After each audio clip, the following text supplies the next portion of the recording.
Hey Rayleigh, and anybody else watching, and welcome back to another message from your father. Today, 1 Kings 3 and 4. Now, if you remember, we've been looking again not only at that succession of power from David to Solomon, but also the different attempts at the throne for a couple different people. And yesterday was Adonijah. So we looked at his attempt at the overthrow so he could get the throne instead of Solomon. So we saw his response, we saw Solomon, David, and Bathsheba's response to that as well.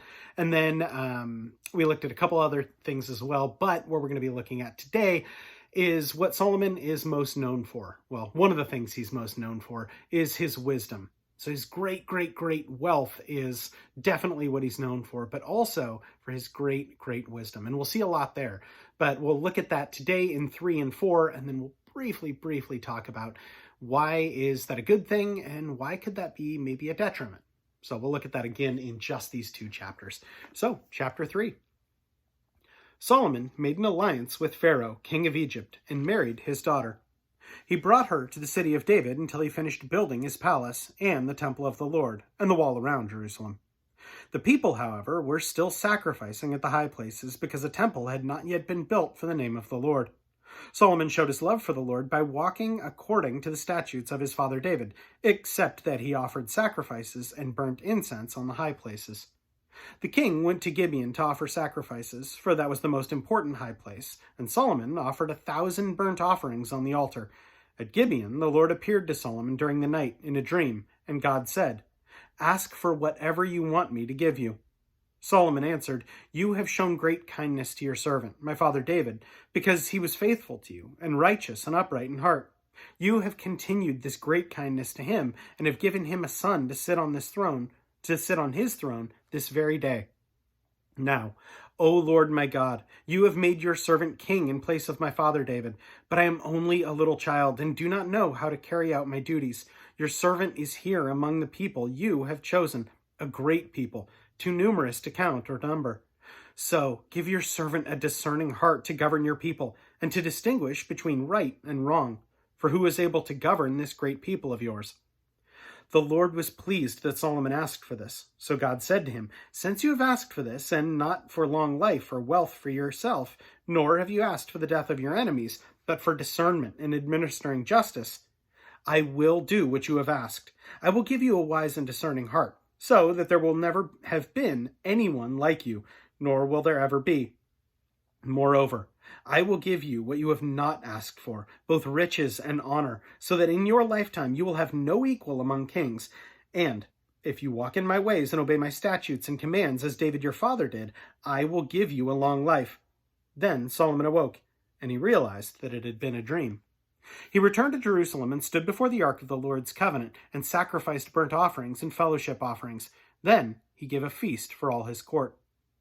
Now 2 prostitutes came to the king and stood before him. One of them said, "My lord, this woman and I live in the same house. I had a baby while she was there with me. The 3rd day after my child was born, this woman also had a baby. We were alone. There was no one in the house but the 2 of us. During the night, this woman's son died because she lay on him. So she got up in the middle of the night and took my son from my side while I, your servant, was asleep. She put him by her breast and put her dead son by my breast. The next morning I got up to nurse my son, and he was dead. But then I looked at him closely in the morning light, and I saw that he wasn't the son that I had born."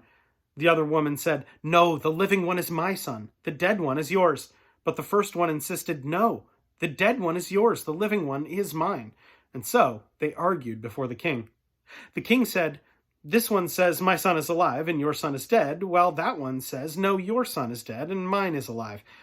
Then the king said, "Bring me a sword." So they brought a sword for the king. He then gave an order, "Cut the living child in 2, and give half to one and half to the other." The woman whose son was alive was filled with compassion for her son, and said to the king, "Please, my lord, give her the living baby, don't kill him." But the other said, "Neither I nor you shall have him. Cut him in 2. Then the king gave his ruling.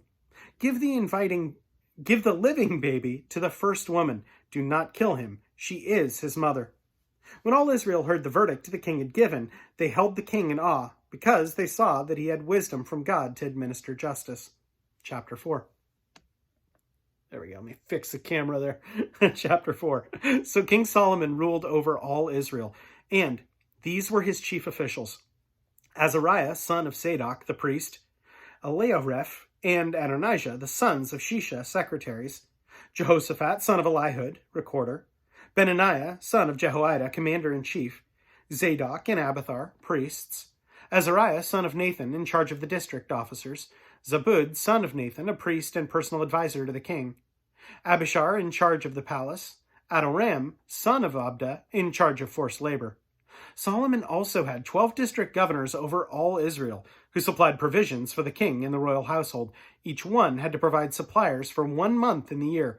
These are their names: Ben-Hur, in the hill country of Ephraim; Ben-Decker, in Makaz; Shalabim, Beth-Shemesh, and Elon Beth-Hanan; Beth-Hesed, in Aruboth; Succo and the land of Hepher were his; Ben-Abinadab, in Naphoth Dor. He was married to Taphath, daughter of Solomon; Benah, son of Ehud, in Tanakh and Medigo, and in all of Bethshan, next to Zarathan, below Jezreel, from Bethshan to Abel Melech, across from Jokbeam; Ben-Geber, in Ramoth Gilead. The settlements of Jair, son of Manasseh in Gilead, were his, as well as the district of Argob in Bashan, and its 60 large walled cities with bronze gate bars; Ahinadab, son of Edo, in Mahanim; Ahimaaz in Naphtali. He had married Basemath, daughter of Solomon; Benah, son of Hushai, in Asher in Aloth; Jehoshaphat, son of Peruah, in Issachar; Shimei, son of Elah, in Benjamin; Geber, son of Uri, in Gilead, the country of Sihon, king of the Ammonites, and the country of Og, king of Bashan. He was the only governor in the district. The people of Judah and Israel were as numerous as the sand on the seashore. They ate, they drank, and they were very happy. And Solomon ruled over all the kingdoms from the river to the land of the Philistines, as far as the border of Egypt. These countries bought tribute, and were Solomon's subjects all his life.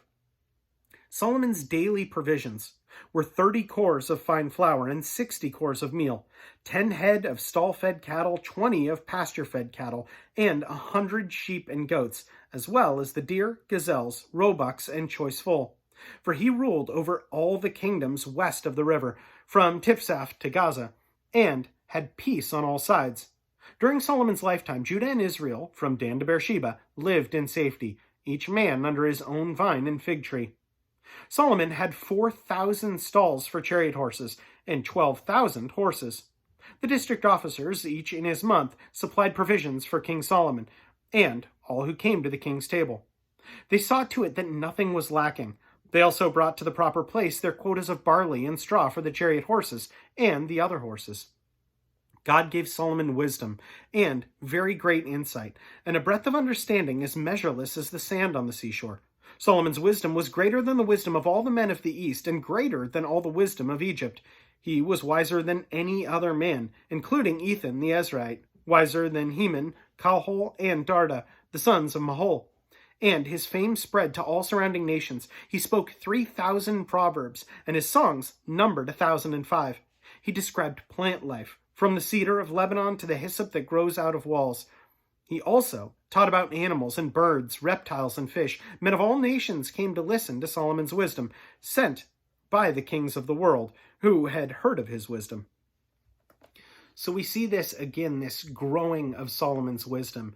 And it does force me to ask this question. I'm asking it now. I could easily ask it at the end of this book, but I think it's important to ask now so that we're thinking about this, because this gets onto my prayer for you, Rayleigh. And my prayer for you is that you would ask and recognize the answer to this question. Is wisdom a good thing, and is it something that we should be seeking, or is it not?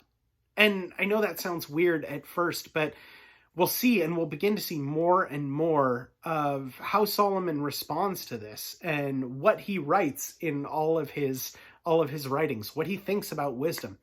Because as he gets older and older, he gets more and more jaded, more and more depressed, and things take him further, unfortunately, spoiler, further and further away from God. So I have to ask, is wisdom a good thing? Is it something that we should seek? Because the wisest man on earth got incredibly sad and depressed from it.